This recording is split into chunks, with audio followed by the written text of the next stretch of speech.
చెప్పారు. మళ్ళా చూస్తేనేమో వివిధ సంస్థల ద్వారా అప్పు ఇప్పించడానికి కేంద్రం తన బడ్జెట్లో చెప్పింది. ఈయన అడిగింది కూడా అప్పే. మాకు గ్రాంట్ ఇవ్వమని అడిగేటటువంటి ధైర్యం కానీ అడిగేటటువంటి సత్తా కానీ నారా చంద్రబాబు నాయుడు గారికి లేదనేది చాలా స్పష్టంగా అర్థమవుతుంది. అప్పు ఇప్పిస్తాడట, ఈయన అప్పు తీసుకుంటాడట. ఆ అప్పు ద్వారా 15,000 కోట్ల రూపాయలు డిఫరెంట్ స్టేజెస్లో దాన్ని చేస్తారట అనేది ఒక దాన్ని మాయాజాలంగా చూపేసేటువంటి ప్రయత్నం చేశారు. దాంతోపాటు సరే ఇంకా హామీల సంగతి వస్తే నేనేం చెప్పాలి, ఇంకా ఏ మాటకు ఆ మాట ఒకటైతే ఒప్పుకోవాలి.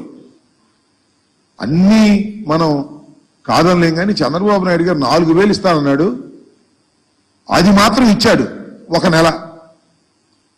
నెక్స్ట్ మంత్ ఆ తర్వాత